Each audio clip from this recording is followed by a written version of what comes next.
செய்தியை பார்த்து வருகிறோம்.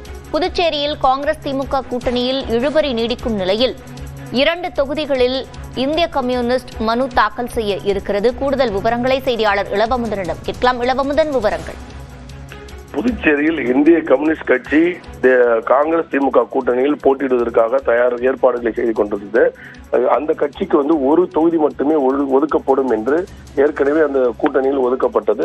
விசிகாவுக்கு ஒரு தொகுதியும் இந்திய கம்யூனிஸ்ட் ஒரு தொகுதியும் ஒதுக்கப்பட்டது. அதில் இந்திய கம்யூனிஸ்ட் கடந்த முறை போட்டியிட்ட தட்டாஞ்சேரி தொகுதியை வழங்க வேண்டும் என்று கேட்டது. ஆனால் காங்கிரஸ் திமுகவோட பேச்சுவார்த்தையில் இழுபறி ஏற்பட்டுள்ளதால் அவர்கள் காங்கிரசுக்காகவோ திமுகவோ காத்திருக்காமல் நேரடியாக நாமளே 2 தொகுதியில் களம் இறங்கலாம் என்று முடிவு செய்யப்பட்டது.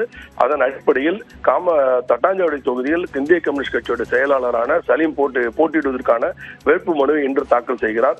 அதேபோல் உழவர்கரை தொகுதியில் முன்னாள் எம்எல்ஏ நாரா கலைநாதன் வேட்பு மனு தாக்கல் செய்வதற்காக இன்று தயாராகி கொண்டிருக்கிறார்கள். காங்கிரசுக்கும் திமுகவுக்கும் காத்திருக்க வேண்டிய அவசியம் இல்லை என்று இந்திய கம்யூனிஸ்ட் கட்சி நேரடியாக களமிறங்கியிருக்கிறது. இதே நிலையில் தான் விடுதலை சிறுத்தை கட்சிகள் காணப்படுகிறது. விடுதலை சிறுத்தை கட்சி ஒரு தொகுதியை கேட்டது, உழவர்கரை அல்லது நட்டப்பாக்கம் தொகுதியை கேட்டது. அதிலும் காங்கிரசின் பிடி இறுகி இருப்பதனால் விசிகாவும் இதே மனநிலைக்கு வந்திருப்பதாக தெரிகிறது. மோனிஷா, விவரங்களை வழங்கியமைக்கு நன்றி இளவமுதன்.